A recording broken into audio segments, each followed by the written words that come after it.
வெறித்தனமான ஒரு வண்டி ஒன்று கொண்டு வந்துக்கிறேங்க. சிங்கிள் டிஜிட்ல விஐபி நம்பர் இல்லைங்க, எம்ஜி ஹெக்டார் ஷார்ப்புங்க. பாரு ஷார்ப்பா ஒருத்தனை இறக்கி இருக்கிறோம்.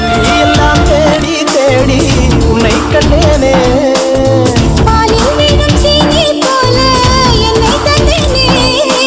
ஆடை ஊறும் ஜாதி பூவின் அங்கம் பார்த்தேனே. இந்த வண்டி பாத்தீங்கன்னா 2019 மாடல் சிங்கிள் ஓனர்ஷிப் இருக்கிற மேனுவல் டிரான்ஸ்மிஷனுங்க. இது ஒரு 2 லிட்டர் இன்ஜினுங்க. வண்டி வந்து பாத்தீங்கன்னா உங்களுக்கு எக்ஸாக்டா 1,14,000 கிலோமீட்டர் ஓடிக்குதுங்க. கம்பெனி சர்வீஸ் ரெக்கார்ட்ல இருக்குதுங்க. இது இல்லாத ஃபியூச்சரே இல்லைங்க, அவ்வளவு லோடர்ல இருக்குதுங்க இந்த வண்டி. இந்த வண்டியோட சேஃப்டி ஃபீச்சர்ஸ் பாத்தீங்கன்னா 8 ஏர் பேக்ஸ் வந்துருங்க, ஏபிஎஸ் பிரேக்ஸ் வந்துருங்க, கிளைமேட்டிக் கண்ட்ரோல் ஏசி வந்துருங்க, 9 இன்ச் இன்ஃபோடைன்மென்ட் சிஸ்டம் வந்துருங்க, கார்ப்ளேவோட வந்துருங்க, ரிவர்ஸ் கேமராவோட 360 கேமரா இருக்குதுங்க இந்த வண்டியில. க்ரூஸ் கண்ட்ரோல் வந்துருங்க, புஷ் ஸ்டார்ட் பட்டன் வந்துருங்க, உங்களுக்கு பெனாராமிக் சன்ரூஃப் வந்துருங்க. இந்த வண்டியில இல்லாத ஆப்ஷனே இல்லைங்க. இந்த வண்டிக்கு டயர்ஸ் எல்லாமே பார்த்து 90% இருக்குதுங்க. மார்க்கெட்ல உங்களுக்கு இந்த வண்டிக்கு 15 லட்சம் ரூபாய் வரை கோட் பண்ணிட்டு இருக்காங்க. நம்ம ரெடி சேட் கஸ்டம் நம்ம ஃபாலோவர்ஸ்க்காக வெறும் 13 லட்சம்